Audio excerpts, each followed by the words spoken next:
Olá, estamos de volta com o programa Lente Aberta e o tema agora é muito interessante, investimentos em 2019. Comigo no estúdio está Mário Machado, assessor de investimentos. Eu gostaria de agradecer a sua presença aqui de novo no programa Lente Aberta. Eu que agradeço a oportunidade. Mário, você tem um conhecimento muito amplo, é formado em Direito, trabalha com a XP Investimentos, que eu acho que é uma das maiores corretoras do Brasil e por consequência do mundo. Tem também um contato frequente com o Bank Hill, que é uma outra operadora também lidando com investimentos. Então, eu gostaria de saber o seguinte, dentro da sua formação profissional, da sua atuação específica no mercado de investimentos nesses últimos anos, nós vimos a construção de um cenário razoavelmente negativo a partir de 2013. Existe uma expectativa de melhora daqui para frente. Alguns economistas dizem que o país só volta às atividades de 2013 em 2022. Isso se não houver nenhum grande sobressalto no meio do caminho.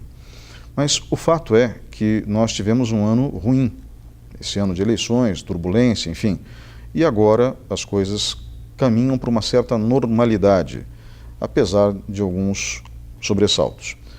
Quais seriam as melhores opções para o investidor nesse processo?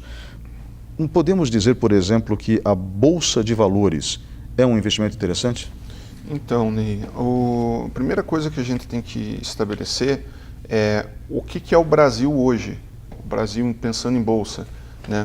É muito comum o pessoal falar ou pensar, ou porque viu na revista, ou porque acha que o governo Bolsonaro vai deslanchar, que a Bolsa brasileira ela vai chegar a ter um disparo muito alto.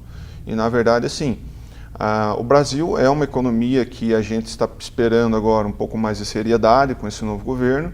Se a gente conseguir a aprovação de algumas medidas aí até o primeiro semestre, isso pode gerar algum tipo de impulso, de embalo aí em relação à Bolsa. Tá? Isso é o que os economistas têm demonstrado. Se a gente pensar de maneira muito otimista de que porque veio Bolsonaro vai acontecer alguma coisa, isso é um ledo engano. E, né, a maioria do pessoal que trabalha na área comercial vende isso. Então a gente tem que ter uma postura um pouco mais sensata, né? Então o Brasil, além disso que eu falei, ele representa hoje 2% da economia mundial.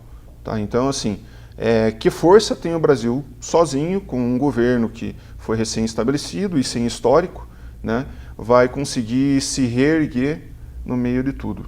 Então, além de toda essa questão de o que é o Brasil, tudo bem, se a gente tiver algumas reformas, reforma da Previdência, que falam principalmente acelerada aí no primeiro semestre, pode ser que haja algum tipo de movimento, né? Mas qualquer afirmação nesse sentido é muito hipotética. A gente precisa trabalhar com base em fatos. A gente não tem fato nenhum. E como o Brasil representa 2% da economia mundial, o que vai acontecer se, por exemplo, o Trump resolver aumentar a taxa de juros americana? Isso vai impactar diretamente no Brasil. Eu, antes da gente entrar aqui, estava lendo uma matéria que o FMI ele acabou de divulgar quem são os maiores devedores. Entre eles está os maiores devedores do mundo, entre eles está Estados Unidos e China, né? Então, essas duas economias, essas duas potências, elas conseguem gerar um impacto muito forte. Tanto é que no segundo turno das eleições, no primeiro turno, a gente teve um movimento muito forte, né, na Bolsa. Agora, no segundo turno, a gente teve um movimento mais brando. Tiveram algumas situações relacionadas ao Brasil, aos Estados Unidos, a toda essa situação internacional. Então, estava mais amenizado. O que a gente tem que pensar é que não dá para criar muita expectativa, né? Bom, a gente fala de expectativa.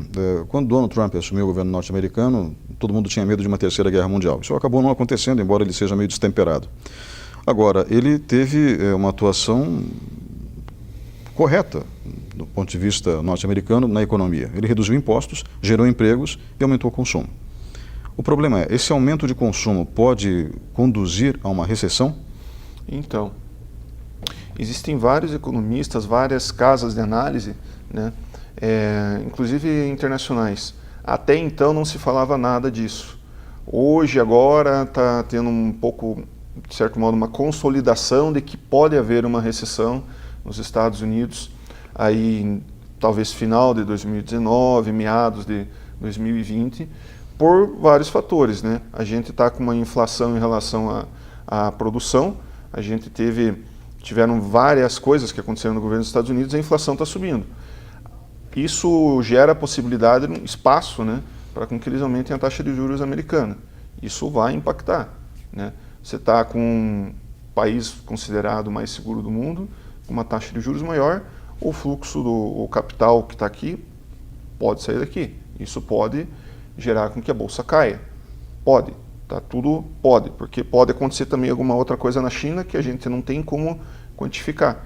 São vários fatores aleatórios que ocorrem ao mesmo tempo. Bem, então qual é o melhor investimento nesse clima de incerteza? Então, não existe um melhor investimento.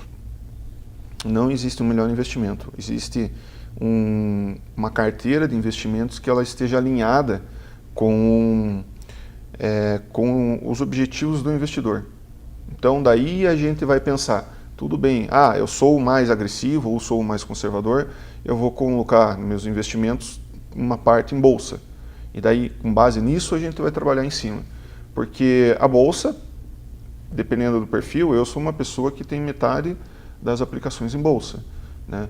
Eu me sinto confortável com as variações, tem pessoas que não se sentem. E tudo vai depender desse alinhamento, não adianta querer vender qualquer tipo de fórmula mágica, é muito papo de vendedor, sabe? Na minha área tem muito disso. Então, esse tipo de fórmula mágica ela não dá certo, ela gera algum tipo de quebra de expectativa no futuro. Então, a gente tem que alinhar qual que é o objetivo do investidor, qual que é o tipo de risco que ele pode assumir e começar a trabalhar em cima. Tá? Então, tanto em mercados de baixa quanto em mercados de alta, a gente pode trabalhar. Agora, nas eleições, por exemplo, a gente conseguiu fazer algumas operações que chegaram no máximo de 600% de retorno em 2 meses. 600%? 600%. São operações, obviamente, de altíssimo risco, né? E só que são operações que a gente tem de um grau de sofisticação muito grande, porém a gente consegue fazer com preço praticamente de varejo. Então, digamos que você consegue fazer uma operação dessa com 10 mil reais, nesse exemplo, a gente colocou 10 e saiu com 70 mil reais, em mais ou menos 2 meses. Então, em cenários de baixa, vamos imaginar que a gente tem a estimativa de que a bolsa caia. A gente também consegue criar esse tipo de operação. E da mesma forma, é meio até contraintuitivo querer investir nesse tipo de cenário, mas o mercado está andando de lado. Também dá para investir e também a gente pode ter ganhos, né? Então, o mais importante do que o investimento ideal é a gente identificar quais são as crenças do cliente, qual é o perfil do cliente, para poder adequar o tipo de serviço, o tipo de produto com o cliente. Bom, digamos que alguém tem um perfil psicológico muito ansioso, então o ideal é fazer um investimento mais conservador, por exemplo, para não ficar tão desesperado com as oscilações de mercado que acontecem comumente na Bolsa de Valores. Sim. Por exemplo, seria isso? Também, porque, por exemplo, existem clientes que são mais conservadores e eles querem testar, querem sentir a Bolsa. Então a gente trabalha isso numa escala menor, entende? Daí a pessoa acompanha todo dia, que é aquele perfil mais, como que eu posso dizer, pessoa que não está tão acostumada com isso, fica olhando todo dia os valores. Então ela vai se frustrando, ela fica empolgada, e o nosso papel é justamente como se fosse um coach, né? Podar. Né? Você não vai então colocar todo o seu dinheiro aqui, você não vai também tirar tudo, e você vai regulando, trabalhando o perfil psicológico da pessoa para ela se acostumar e ela ter um desenvolvimento, como que eu posso dizer, de investidor, como investidor, para ela ser um investidor melhor. Entende? Mas vamos partir por um conselho básico nesse cenário de incerteza que foi construído, né? Embora seja melhor do que o cenário de 2018, convenhamos. Melhor do que os últimos 4 anos, dá para dizer.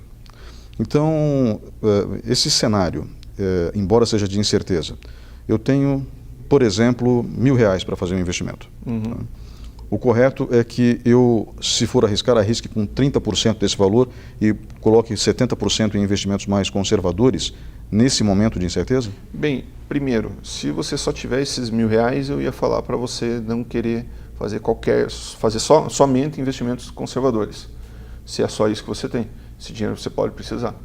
Então, qualquer investimento conservador, agressivo, qualquer investimento vinculado à bolsa, ele tem que ser um investimento que você tenha desprendimento com o dinheiro.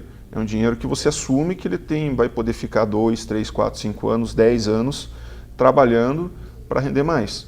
né? Então, às vezes querer entrar com uma quantidade pequena para dar uma grande tacada não vale a pena, né? Você pode precisar desse dinheiro aí no curto prazo. Tem uma frase que a gente fala que é assim: mais importante do que querer fazer uma aposta alta é conseguir no médio prazo fazer várias apostas. Então você tem que estar sempre conseguindo investir no médio prazo do que querer uma vez só ter uma altíssima rentabilidade. É isso que mantém você no jogo, entende? Senhor Mário Machado, obrigado pela sua presença aqui de novo, nos dando várias sugestões e orientações em relação a investimentos no mercado. Obrigado, Ney. E queria frisar que, para discutir toda essa questão internacional, a gente está com um evento dia 10 e 11 de janeiro, no Rio de Janeiro, que vai ter diversas personalidades, como Ricardo Amorim, vai ter mais de 15 economistas, e a gente vai tratar toda essa questão desse cenário internacional. A gente tem um escritório aqui em Ponta Grossa, ali no Boulevard Center, ali do lado do Botequim, sala 47, quem quiser passar lá para tomar um cafezinho, fica à vontade. Perfeito. Muito obrigado. Seu telefone de contato? O meu telefone é 99104-2077, o e-mail é mario.machado@bankrio.com.br. Muito obrigado. Vamos agora para um breve intervalo e voltamos em instantes.